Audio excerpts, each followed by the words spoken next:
start. Hold on. Okay, we're going. So yeah, I'll open the meeting and hand it over to Matt for now, and I'll check back in for any what do you call it, votes. Sure. All right. And Brendan had asked that we not vote because he had comments. I'm not sure on which items. Sure. So I mean, if we don't even need votes until the next meeting, that would be fine too. Yeah, Okay. I think that makes a lot of sense. Mhm. Let's not get over our skis. Sure. Okay, where we want to pick up from where we left off? I missed the last meeting, unfortunately. Yeah, so let me pull up the agenda we have posted. Well, I guess it wasn't as in-depth as I sent out. Yeah. So yeah. that's okay. So I think what we're going to look at today, we don't have meeting minutes, so we can skip that. Let's just jump into where we were last time. So at the last meeting, we reviewed we reviewed, I think, all of our notes on Article 1. Jane and I put together some notes on those, but I think for now we can we're gonna do that, if depending on the time, we can do that later today, and just continue where we left off. So if we go, I sent out the new version of the memo that has all the notes in there if people want to review it. For now, we are looking at I think the parking, yeah, off-street parking and loading, I think, is where we left it off. So I can screen share. So yeah, we'll go through the memo, and then I think Jane and I, we're probably going to need to do, we'll get into it, but there's probably going to need to be a serious overhaul of the parking, not just in the context of the zoning changes, but also in light of expected changes, like the changes that we expect to see with the MS4 study coming. So let me share. Is everybody familiar with the MS4 permit is, or MS4 study? So. So the EPA has regulations for stormwater, and there's an evaluation being done of the town's bylaws and subdivision regulations and possibly some other regulations to see if it's in compliance with the EPA stormwater requirements. And we've worked through this with another town, and it was just really good timing that they got their report on that, where they were regarding their compliance or non-compliance. And what it does is it tells you either you're not in compliance, if you changed it to this, you would be good, if sufficient, and if you did this, it would be the best possible outcome. And it recommends things like reducing parking or reducing roadway widths or having natural drainage areas so water isn't just running off into the streets or the stormwater system. So that's the basis where we'll be coming from with some of these recommendations, and I'll hand it back to Gabe. Well, yeah, so I think, Dave, yeah, continue. Just to add to that, Ty and Bond is our consultant on that. It's being run through DPW, and I was involved in the beginning, but I gave it to Dylan, and she's been involved since. I've seen the draft, and that's all I can say. I assume they're still working off of that draft, and I think they'll have a final report fairly soon. Cool. Yeah, and I think Ty and Bond, did they do the review we looked at in Paxton? No, that was Fuss and O'Neill. Right. But I think they all follow the same format. Oh yeah. Yeah. So I'm going to go through this section, and then we can talk about the model bylaw that we've used in the past, and I think it'll be easy. It has a lot of great sort of details that will benefit anyone, just in terms of parking design and that sort of thing, and we can kind of modify it in light of what we think is coming down from the consultants. So yeah, so just Jane had some comments in here from last week. So we should consider whether we want off-street parking and loading to be its own section. Like she said, Ty and Bond are currently working on a study to determine compliance with MS4. And yeah, non-compliance will result. They're basically those fines where they're so heavy a town has to comply. Unless they somehow had like $10,000 a day or something, whatever it is. I heard it was 25,000 a day. So they're basically they basically send your town to jail. Okay, no good. As Got close my as they can get to attention. that. So we want to change the purpose to purpose and intent. Consider adding stormwater and aesthetic considerations to this section. Going through the table of off-street parking regulations. We recommend numbering the tables and figures to distinguish between them, including these terms in the table of contents. We'd like to be more consistent with building code and recommend changing church place of worship to church or place of assembly and consolidate it with other assembly uses. This would also hopefully also make us align with sort of any constitutional concerns about providing different treatment for religious assemblies versus non-religious assemblies. And practically speaking, I don't know if there needs to be a substantial difference between those uses. Looking at restaurants, recommend including a lesser parking requirement for restaurants with drive-through windows. Motor vehicle service station may want to distinguish between those that have a market and those that do not. Also consider whether parking for this use should be based on floor area. And something that you'll see in the model bylaw that I commented about and Jane is kind of in agreement with. I think we should really and we're probably going to have to do this with the MS4 permitting, but we really should consider shared parking.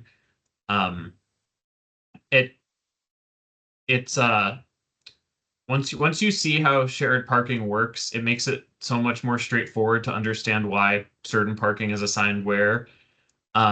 Without it, it kind of make it, from my perspective, is it can often make the zoning decisions on parking seem kind of arbitrary, where you have schools separate from place of assembly, but there's no way to share the parking, so you're kind of looking at those different uses separately and combining them. So I think it's a good idea, and it probably is what we'll want to see happen. Reevaluate all uses needed parking, whether shared parking is appropriate. Oh, it looks like someone is trying to get back in. Oh, Lisa. Okay. Just let her in. Yeah. That No worries. make the screen bigger and I can't see. No worries. Sorry about that. Parking for schools seems high unless it is for high schools where several students may be driving. Consider distinguishing between different school types.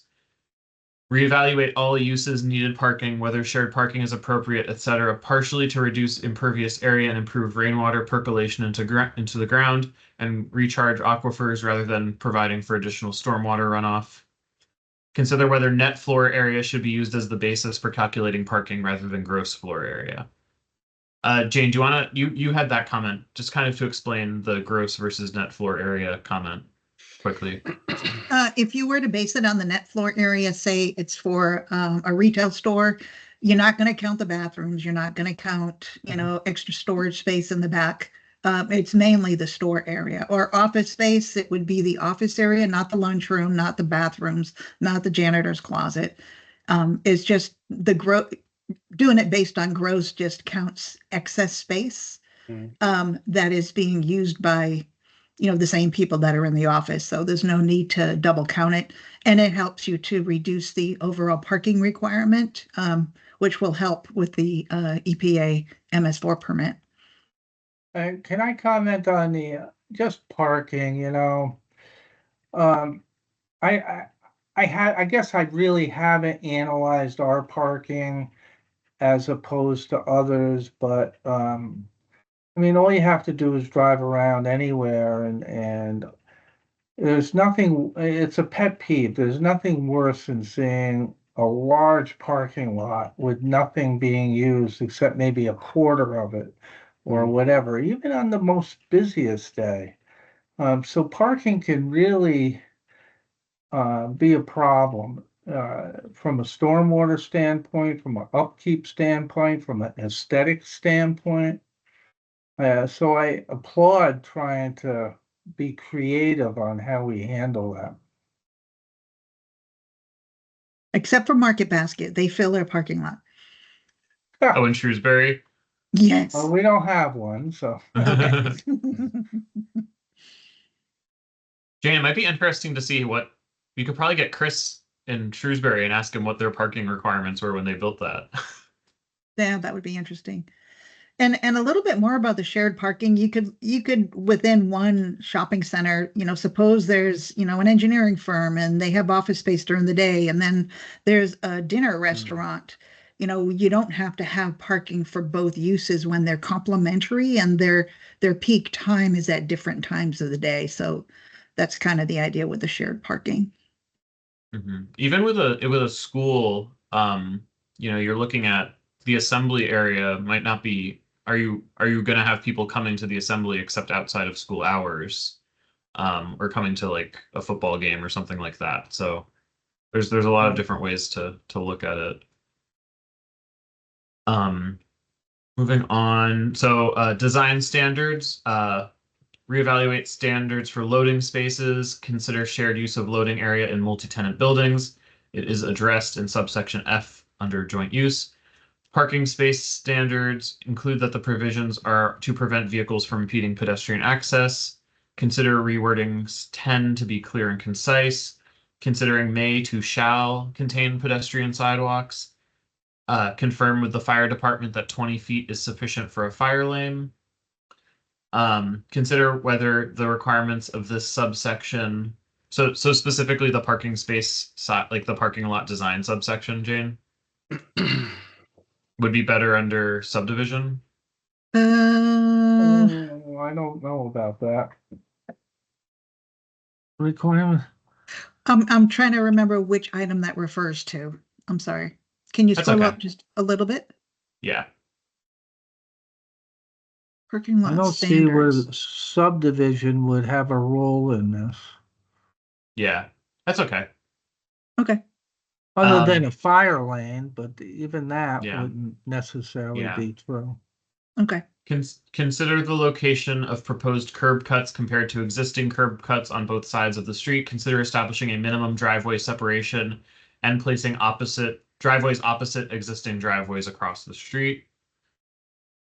Entrances and exits. Consider establishing a minimum throat depth of the main drive aisle before allowing other drive aisles off of it to prevent queuing out onto the street, particularly if there are traffic controls along the main drive aisle. Jane, do you want to just talk through that diagram a little bit? Yeah, I know in some of the older existing centers that have just popped up, particularly in New England where things were just added as they were needed. You might have, driveways from different sides of a parking lot going up to the main street all at once. So you have like 3 different lanes trying to get into the exit. Whereas if you have what's called a throat depth or throat distance before you have any turnoffs, it kind of forces everyone into one entry and exit lane, just to minimize any backup there. The only concern, if that's the right word, is this going to pigeonhole us so much that the planning board is going to end up giving waivers? And that's my only concern. I haven't read this. I haven't thought about it too much. I'm not making a commitment either way, but it's something to think about. Yeah, it probably would not apply for a smaller strip mall or something. Just you Right. probably don't have the depth that would be needed to do this. And in Mendon, without public utilities, we don't see any of the big parking generators. It's almost impossible, not impossible, but just about. So I'd be a little careful about how this is Okay. how this is applied. Okay. Okay. And then consider whether reciprocal access and parking agreements / easements should be required to minimize turning movements onto the public way, reducing potential collisions. Yeah. Yeah, I think that's a good one. I see a lot of times, where adjacent, maybe there's a shopping mall or a small strip center next to, another building, and they, you got to leave the property to go back to the property, if you could connect them. It's hard to do after everything's permitted and everybody's there and occupied, but at the time of permitting, people are a lot more agreeable to those parking, those easements and such. So Yeah. should be more And- focus on that. And I've seen some developments or some communities where they require one application for that project to provide a stub Yeah, to the that's great. adjacent lot should it ever be I developed. see, yeah. Not the worst idea in the world. And then add to maintenance of parking facilities, add that lots should be free of weeds. Define weeds. Yeah. Yeah, I think oh sorry. Well, everybody wants to see a nice lot, right? Mhm. I guess the building commissioner might laugh at this because he'd be enforcing it, but Yeah, how enforceable. right. Hey, your weeds are too high. Yeah. I Well, maybe it's not weeds, but like shall be kept in there's some other language that is a little more. yeah, I like that. Yep. So some kind of other language that gets the job done.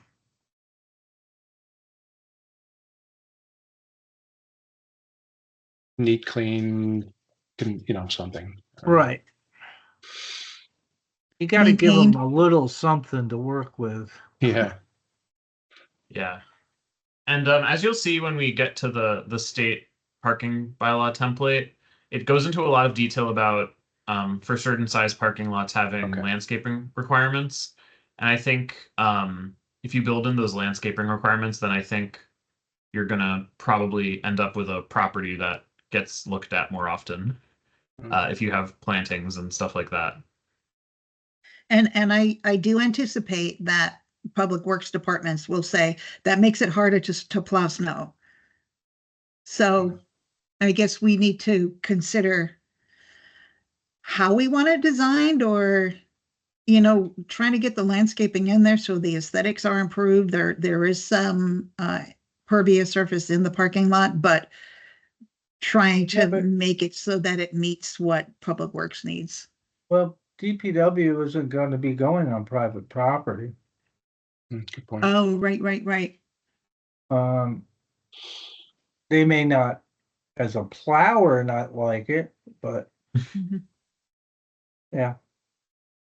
And then construction, this section references the stormwater bylaw as chapter 16 of the town bylaws.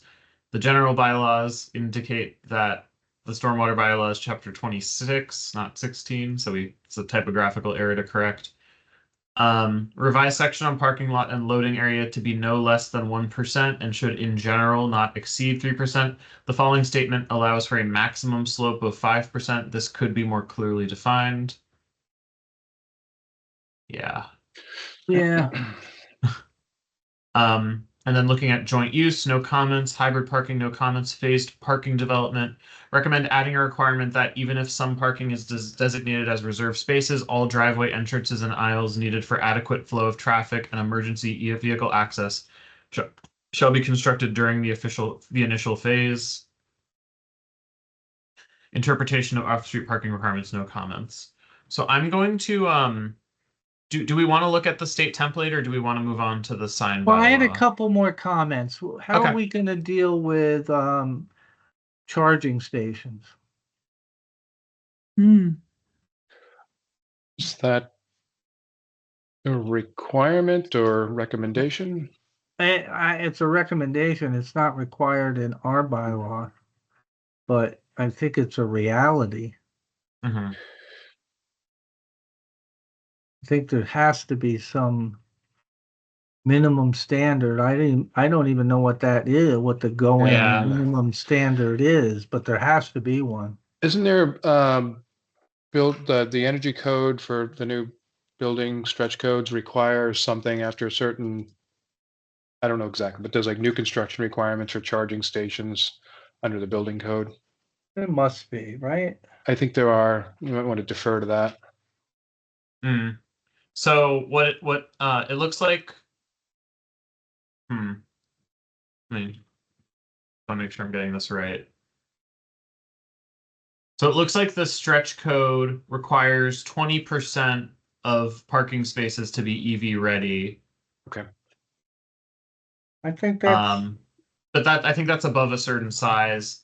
And then that's group R and B occupancies.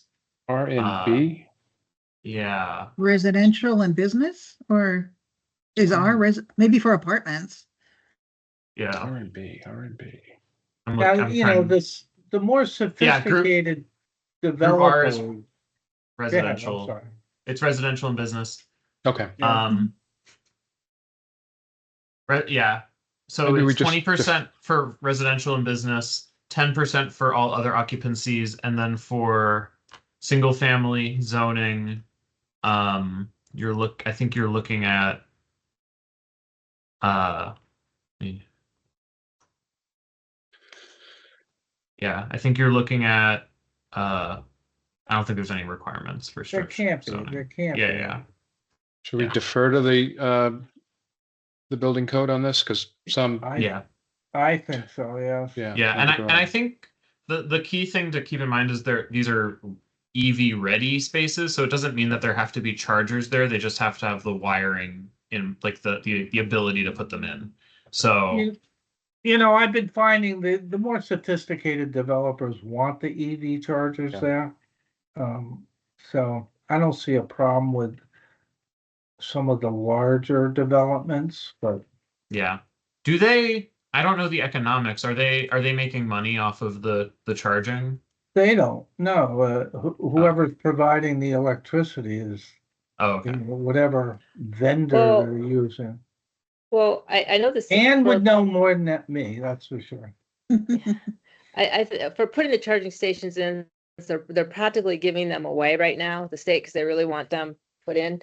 Like they're $50,000 and it costs like the one at town hall was like 3,000. But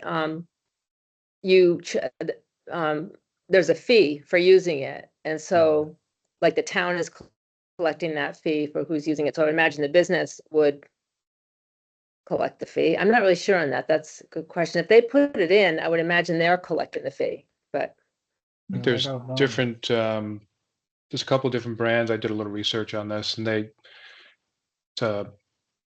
like a subscription service or something. And whoever puts it in and maintains it gets some of the money back, but the cost of it, or the fee, is charged through an app or something, depending on the brand you get.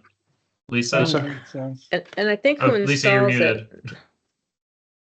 it. Like I Sorry. know, like there's a software fee, and like the first 3 years is free, and then you have to pay for it. So I work at a city school. I work in Framingham, and we have charging stations in all of the buildings.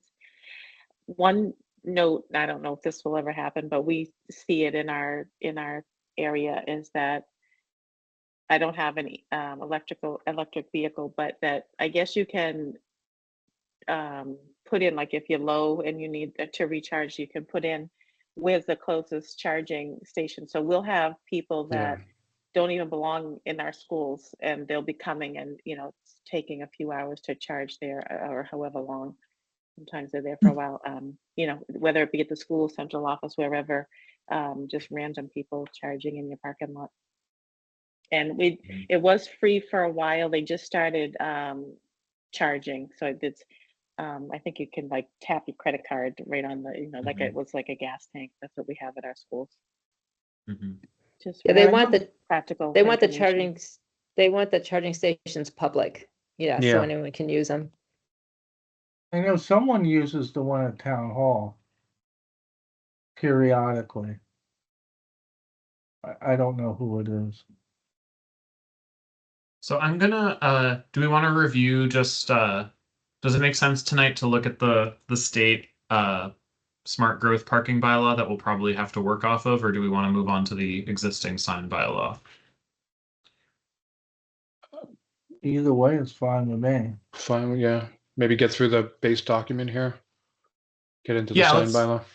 yeah, let's go into the sign I'd love bylaw. to talk about these signs. Yeah, I know that'll take up a lot of time. So, Oh, yeah. um, so looking at sign bylaw, recommend creating a new standalone section for the sign bylaw. Purpose, no comments. Definitions, recommend moving all definitions to 1.02. Banner, recommend adding the term temporary to the definition. Billboard, no comments. Freestanding sign, no comments. Municipal sign, no comments. Sign, no comments. So then we had sign area. So the definition was more regulating the sign area allowed rather than actually defining what sign area means. I tried finding in some other bylaws, but this was the only bylaw I could find that, and maybe I'm missing one in another town, but most towns aren't using sign area definition to determine the size limits of the sign. So probably we might want to consider either eliminating this definition or redefining it to just say it's we're looking at height by width. Yeah, Lisa. I really would love to see our town have a more cohesive look to our signage. Is there a way for us to encourage or have some sort of something to make us look, I don't know, a little more cohesive? Or if you drive through like Yeah. Medfield or Medway, you drive super cute, very looks, everything looks nice. We don't have that here. I'd love to see that happen here.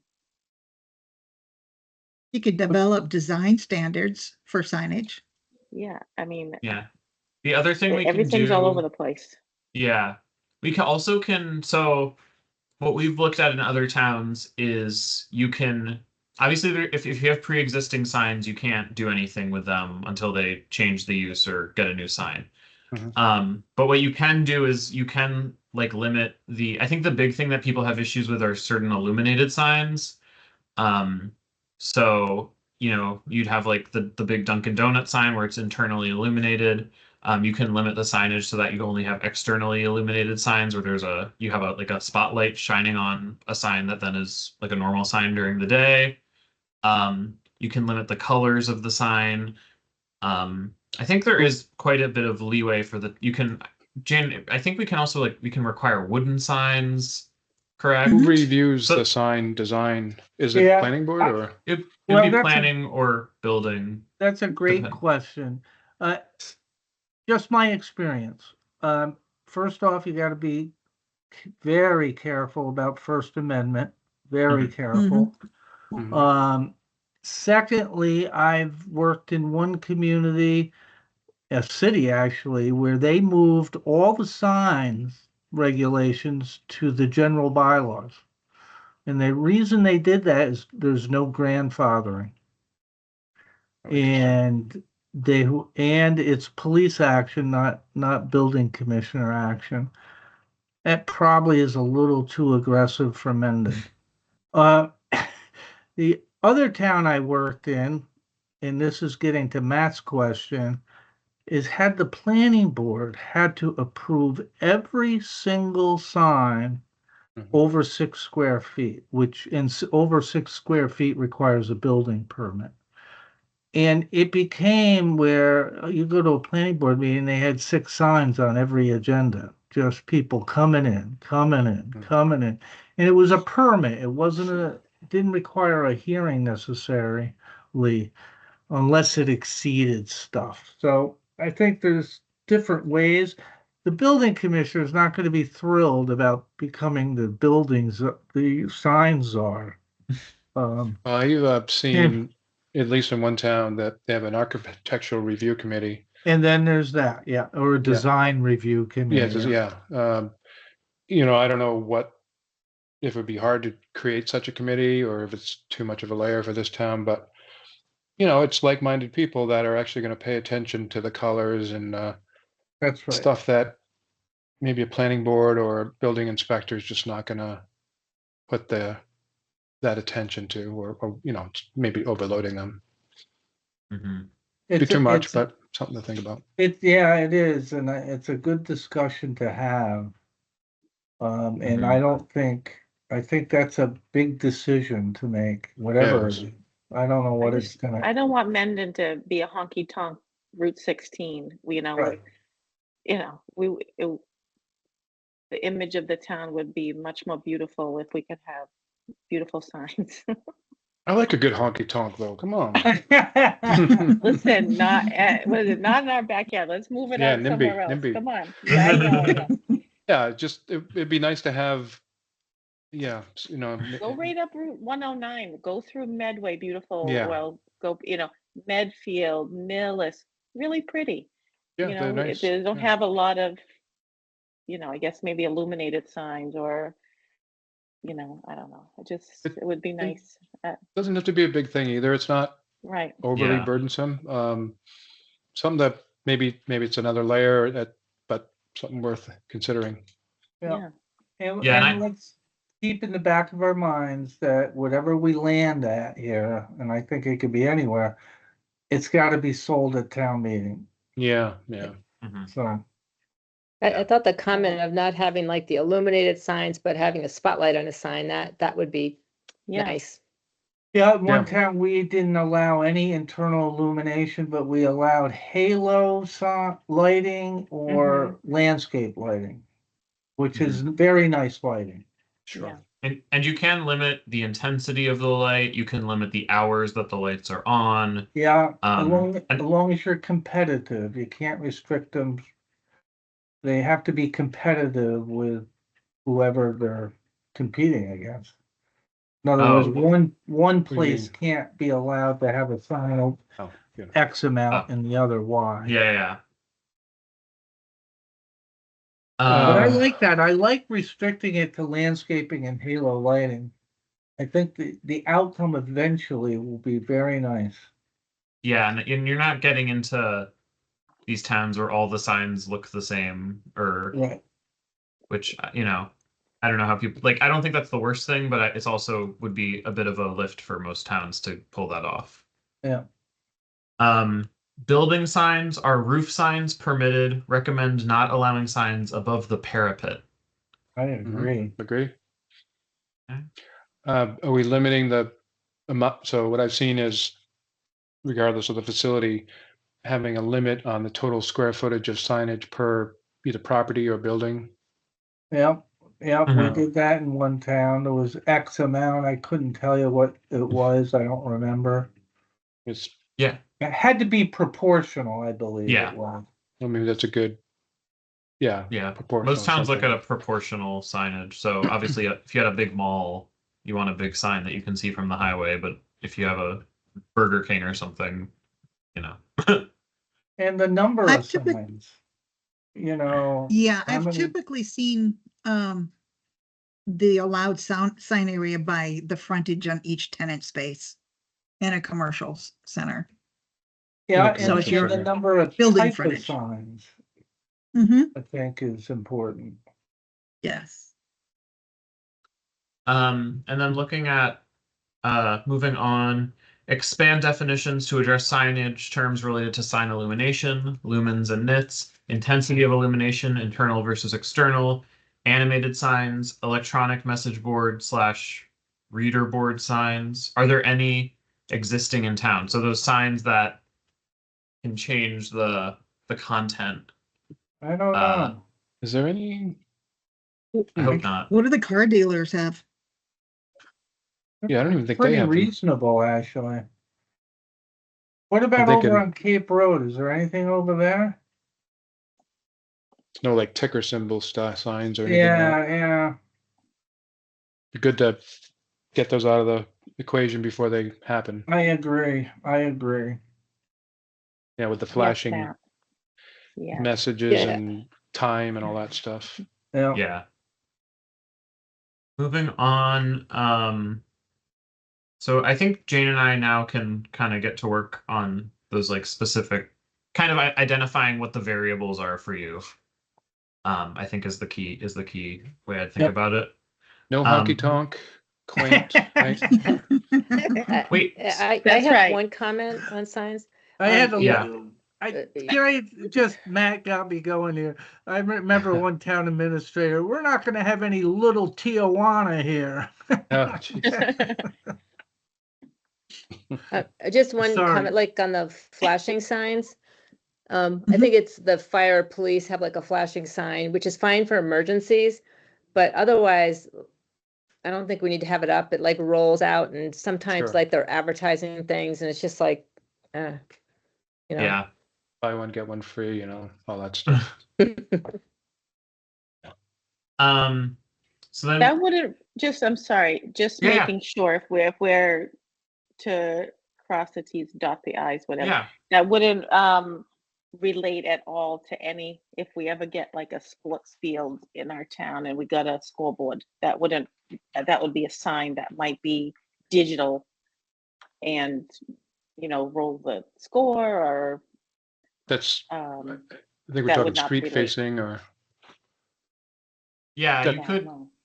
I think also when you're looking at municipal uses, you can build in exemptions for your municipal uses. So like the fire department, like we've been working in Paxton. They don't want electronic message board signs, but their public safety complex has one already. And what, Jane? Sorry. So they already have one at the police station, and that's I think pretty reasonable. So we could build in a municipal exemption. So if a school or a let's municipal look at it. or Yeah. academic exemption. I remember in the high school I went to growing up, after I graduated, they got an electronic sign, and it was you drive by it at night. It's like blindingly bright. I don't know how they aren't regulating that. exemption, you- probably, yeah. Yeah. So under business there's a special sign for section for business district, permanent signs. Under freestanding signs, recommend that sign setback be measured from right of way rather than from edge of pavement. Also recommend that sign area be calculated based on tenant space, front face of building. There should be more than one tenant space per building. 20 feet is tall for a single tenant sign, but would be more appropriate for a multi-tenant sign. Consider lower sign height limit for single tenant freestanding signs. Yeah, there's a lot there. Recommend reconsidering allowing roof signs. Recommend revisiting allowing wall signs to be no closer than 5 feet to the ground. Consider building code requirements. Would a pedestrian area be adjacent to such a sign? And how far would the sign extend out from the building? And then looking... Yeah, Jane, do you want to talk about these two? That's just because building code requires in pedestrian areas a minimum 8 feet of vertical clearance so people don't hit their heads on things. If it's a area for vehicles, I think it's 13 or 14 feet. So I was just trying to understand the way it was written, exactly what that would look like. So I guess the language was confusing to me, and Yeah, let's clean that up. I think I now, after I read it a second time, I think I know what you're trying to say. Yep. Okay. And then illuminated signs. Regarding illuminated signs being permitted only in the business district, recommend being clear about whether this refers to internal illumination only or any lighting. I think we should stick to halo and landscaping regardless. Yeah. Would you also have a And, time limit? Would you also have a time limit as to when like the lights on the signs would have to turn off at night? Yeah, we talked about that. Yeah. Yeah, We should. I think I don't know that's- what it is. I think that there's different ways to approach it. I think you can say business hours is pretty straightforward. You could say, 7 a.m., 6 a.m. to 11 p.m. or something like that. I do wonder if you had, I don't know if you have any like 24-hour gas station convenience stores. I feel like that would be an area where you probably would want an exemption. I'm curious, do we? If we're limited to landscape lighting, it's probably just not that much of a nuisance either way. Right, that's true. Absolutely true. I But do think we have Paxton- any 24/7 convenience stores? Mm, I'm never up I that don't late. think so. I don't think so. No, I can't think of any right now. If I Yeah, that- remember correctly, I think Paxton requires the business signs to be turned off 30 minutes after closing or something like that. Not a bad. That's Yeah. not Yeah. bad. Mhm. So if they're open 24/7, then they don't have to turn it off. Mhm. Yeah. Permits, no comments. Construction and maintenance, add language requiring signs to meet building and fire code, structural and electrical requirements. Consider updating language for this subsection to be clear and concise. Abandoned signs, does the town want to require that any holes in the building be properly filled after removing signs to eliminate the potential for water damage? Seems a little overreaching. Yeah, Um, that's a private issue, not a public issue. Yeah. Okay. Good. Residential district permanent signs, no comments. Church and institutional signs / bulletin boards, why isn't a permit required? Consider requiring plans that demonstrate structural integrity and conformance with electrical code requirements. Seems reasonable. Yeah, Yeah. and they should be included. Are we not, there's no permit required, or is that? I guess not. Well, if Yeah. it's more than 6 square feet, they gotta get a building permit What's saying a permit? for a church, right? I feel like a church sign would have to be more than 6 square feet. Well, then it would, regardless of the use, needs a building permit. Yeah, it shouldn't. So is it currently exempt or something, or? Is that I'm right? trying to pull that up right now That's a great question.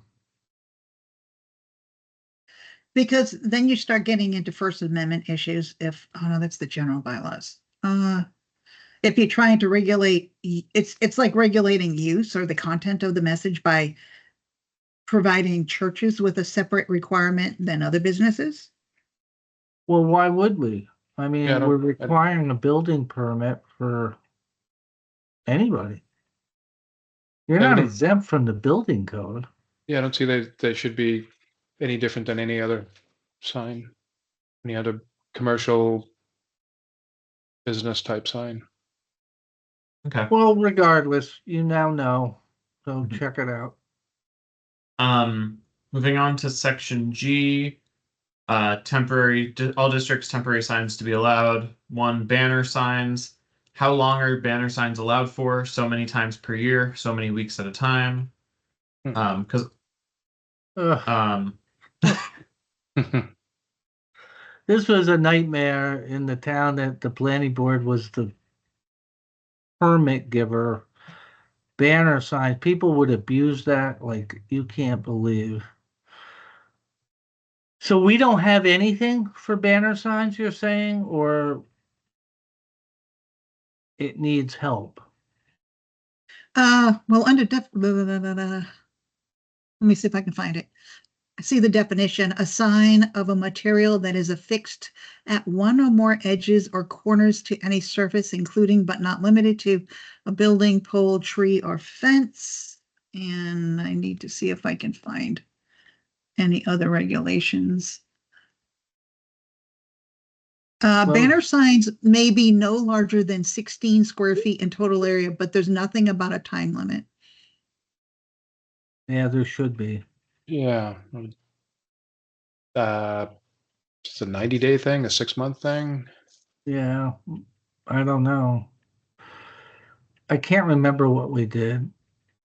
Are banner signs temporary signs, or is that a different?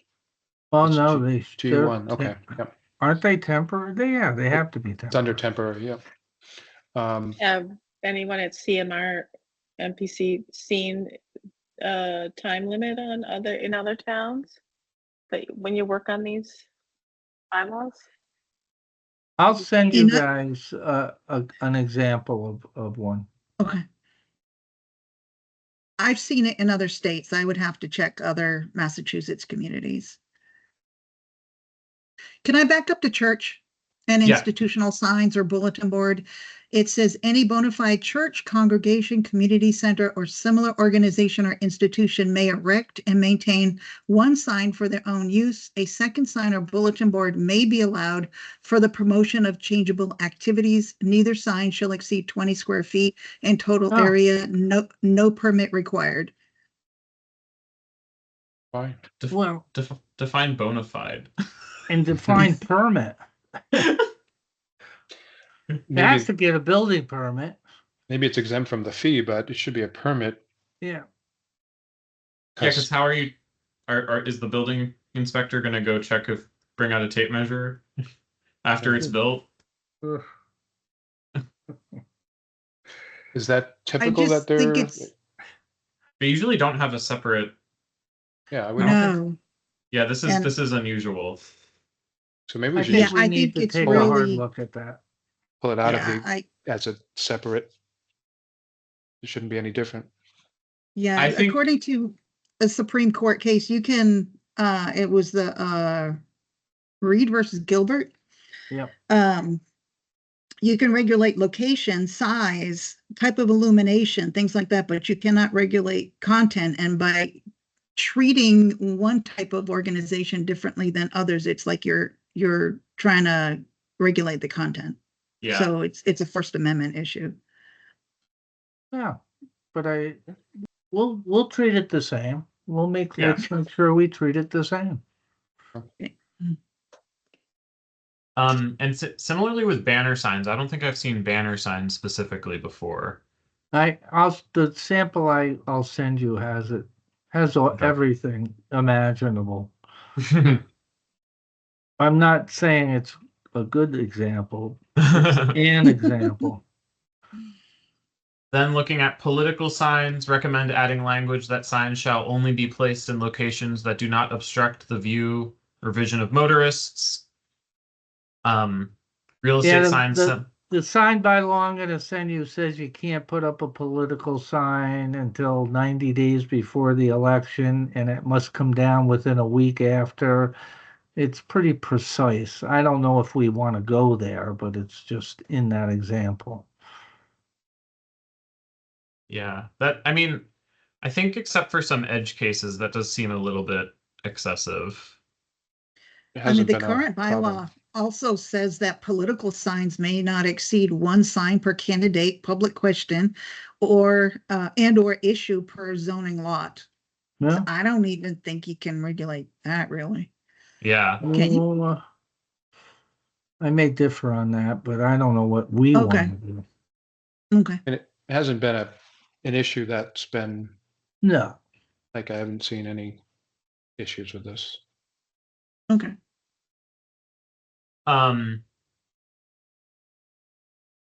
Moving on. Similarly, real estate signs, we should make sure they're not obstructing the vision of motorists. And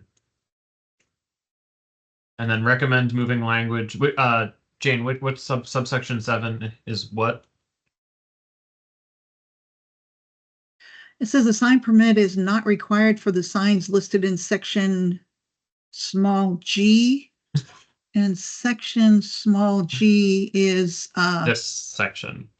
yeah, temporary. this section. Yeah, okay. That makes sense. Subsection.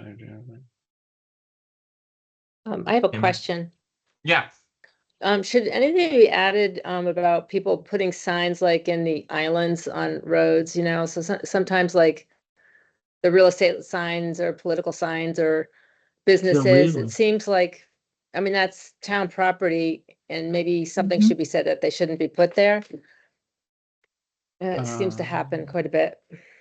Should I mean, I don't disagree. I don't know if it belongs in zoning because Okay. the town. I mean, that should be on the town to take it down, or Okay. an ambitious citizen if they're so inclined. Oh, God. Mosquito Mary. Well, that's not that. Yeah, I mean, no, I agree. It's certainly It's illegal. Yeah. No signs in the right of way. Okay. A sign, yeah, but sign, it should, somewhere along the line, it should say something about, you have a permit, you have rights to put these signs where they're going. But granted, a lot of temporary signs go in places there's no permit, first off, and they just put them there, right? Mhm. That's not a lot of enforcement around it. Mhm. And then moving on to prohibitions, Definition section includes a definition for billboards. However, this section states that no sign will be a billboard. Recommend if clarifying if Why not? billboards are permitted. Is a billboard a sign or is a sign a billboard? Or when is when is the sign? Kind of a good- Chicken or the right? egg? Yeah. When is a billboard a sign or vice versa? That's think an that- easy cleanup. Yeah, I'm sure. Yeah, and I think for billboards, what we're typically looking at is a freestanding sign that is off-site from, or just a sign that is not on the same parcel as what it's advertising. So, Mhm. Right. Even if you have permission, it's still a billboard. There's one in Hopkinton on Route 85 near Twins. There's a big billboard just on an empty lot. I don't know if you guys have seen that go heading toward Hopkinton on the right. Can we Just just say random. no billboards, or is that Yeah. not a good thing?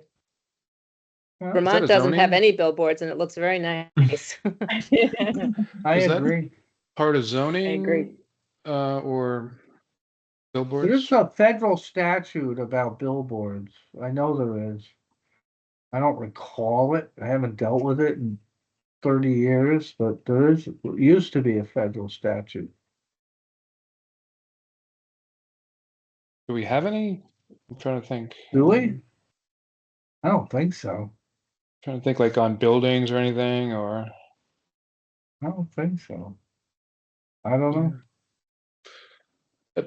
But wouldn't that be a zoning matter, like a use? That's a whole different. Jack, I just asked, I just looked it up. It said, yes, the Highway Beautification Act of 1965 is a federal There you go. statute that regulates billboards along certain roads. Yeah. So. Yeah. Now, I Within don't know 600 whether our roads are those certain Yeah. roads. That's what I don't Yeah. remember.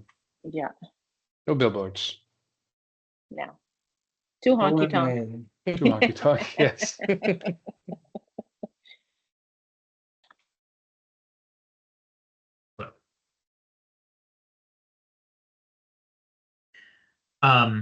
And then we have we just want to know what traveling lights was meant to say. Does that mean moving I love lights? that. Is that Okay. like, what is that? This feels like it I was have written- no clue. Did Oh, someone write maybe that like in- those, when they have like those big spotlights in the sky thing, like on the trucks. Oh, Mm, I'm thinking. Maybe. oh, yeah, or maybe the ones So- that the light The goes around in marquee a lights, circle. yeah. Or,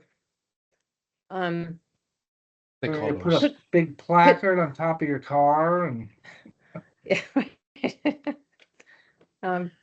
Could we add that the lighting should be dark sky compliant? That would take away also the spotlights in the sky, but Oh, you yeah. know. Mhm. I think we can add that to the illumination section. Perfect. Yeah. That'll solve a lot of problems.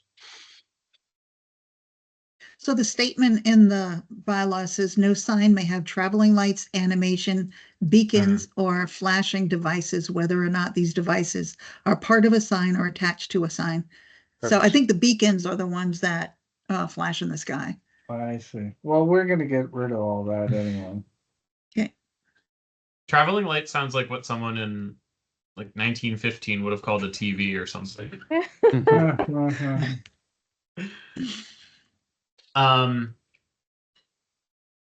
So then moving on, should there be a section for exempt signs such as address numbers, emergency exits, etc.? They will need a permit to ensure they are attached properly and meet electrical requirements if illuminated.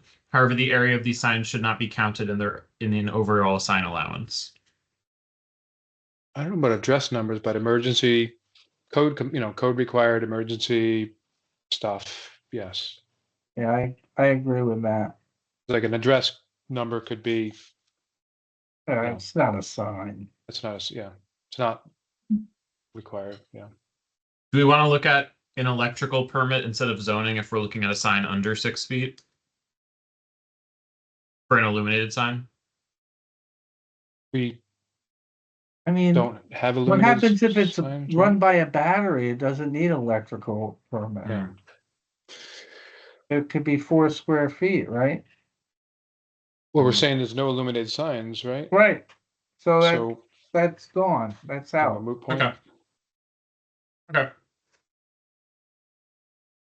So then moving on to wireless communications facility. Jane, do you want to handle this section just because you know the most about it? Are we almost done? I'm gonna have to leave soon. Yeah, we're almost Oh, done with okay, I can handle with it. section 2. Yeah. No. So there's concern about the language that states it would cause, the purpose would be to cause the minimum harm. I would say no harm to the public health and safety. So I was concerned just about the way that was worded. Well, what is the standard for harm? Like, there could be, what's the definition of Falling harm? towers. Yeah, wireless. Well, I think that's in there. Matt, does ZBA do wireless or does the planning board? I don't even know in there. I think it falls under zoning as far as siting, and then I'm not sure if ZBA issues a permit or if it's planning, so Yeah. I mean, these are protected to some degree. they are, yeah. Right. Yeah, so I'd be careful about that. Mm-hmm. I don't know how much they're protected. I haven't written one of these in a long time. Yeah, so wireless.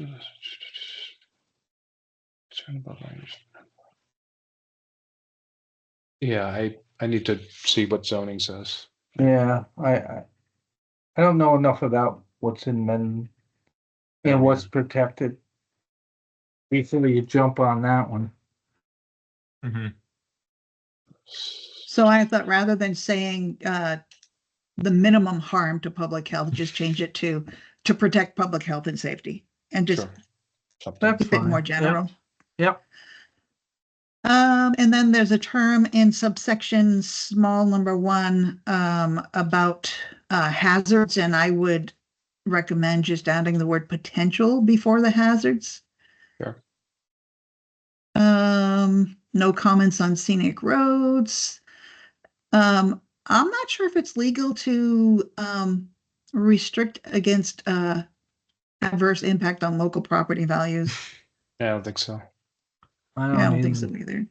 It's a civil matter. Right? Mm-hmm. Yeah. Maximum coverage while minimizing adverse impact. Consider revising language to indicate something to the effect of to provide adequate coverage to meet FCC requirements and uninterrupted service. Just the basics of the law. Yeah. Sure. Under definitions, no comments regarding wireless communications facility, carrier, antenna, and repeater. Didn't know if you wanted to distinguish between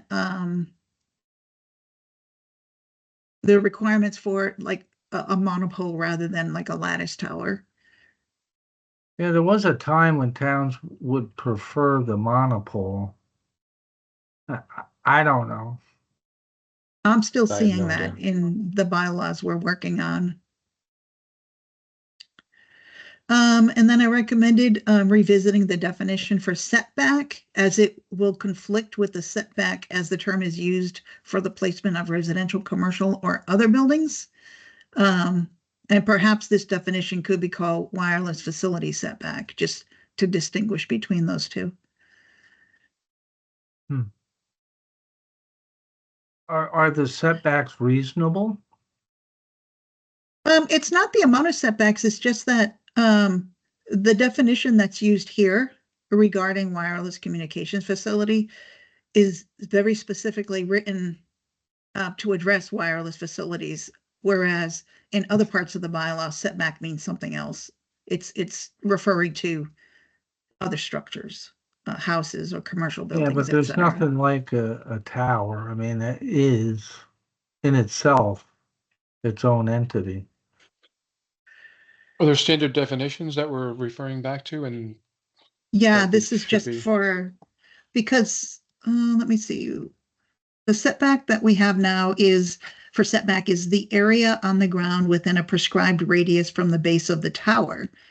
And we were looking at relocating definitions all to one section in section Yeah. 1 or article Thank you. 1. So that's going to conflict with just standard setback definition. So my recommendation was just calling it something different, like wireless communication Yeah. setback, Yep. Yeah, something. just to distinguish between the two. I have not yet discovered if there's a difference between the terms radio frequency emissions and radio frequency radiation. So I'm still researching that. I haven't Well, discovered if there's really a difference or not, if it's just yeah, I interchangeable terms. think so. Well, they're saying something different, aren't they? Well, in emission, a radio frequency only emits radio waves, which is that radiation. The radiation could be, you might want to just define what radiation is. I'm a scientist guy, so I get a little deep in this. But, Oh, I Yeah, appreciate and I your think that's input. important. That's an Yeah. important distinction. In other there should- towns, I've seen them use radio frequency radiation. So I was Okay. surprised to see Ugh. emissions here. RFR sounds familiar, so we should just look that up. Might be an industry standard term. Yeah, could you maybe do a little digging on that? Yep, definitely. I think there's is that the rating, like the wattage rating, RFR? The term. Yeah, but I never thought that meant radio frequency radiation. That's I agree. I think maybe it was it something did. else. Maybe it did. I don't know. It was it's worth, it's got to be a FCC definition of Right. radiation or RFR. That's okay.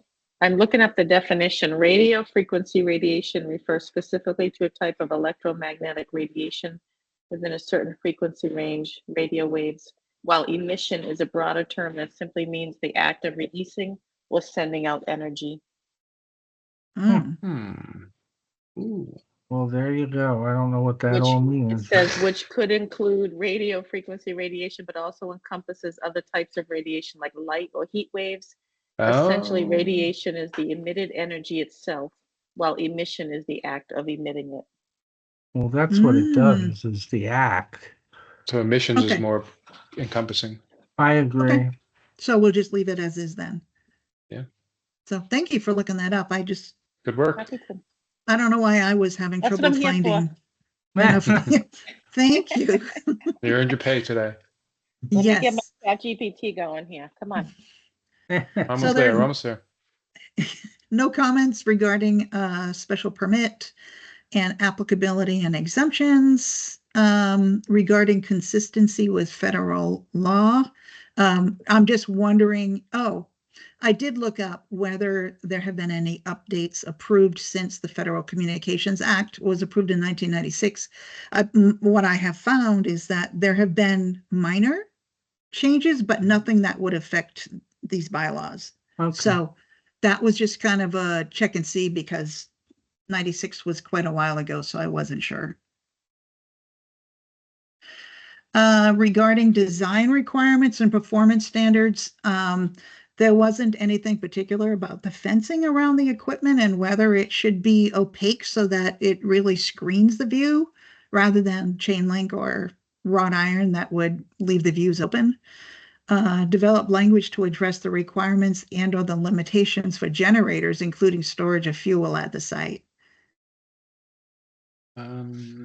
That's electrical code for the generator, right? I think I'm more concerned about the fuels on site and how that's going to be reviewed to make that's sure it doesn't NFPA. contaminate.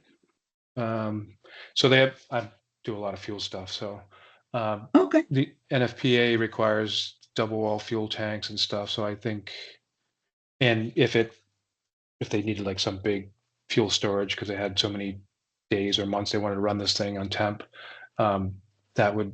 it's all NFPA and fire code. Okay, so we don't need to worry about it here. I don't think so. Okay, very good. Feel free to chime in, anybody, if you want. No, I'm so glad you guys all have your expertise areas, because I don't know enough. Let me see, design requirements and performance standard. Okay, I already said that. Nothing under general requirement or criteria for granting a special permit. Is there anything more, Gabe, under there? Nope. And we just have, yeah, that's it for section 2. Okay. Right. So I think just since we don't have everyone here tonight, this is a good place to leave it off. We do have, so Jack, just before we go, we do have, so you did bring the village, the draft village zoning to our attention. Yeah.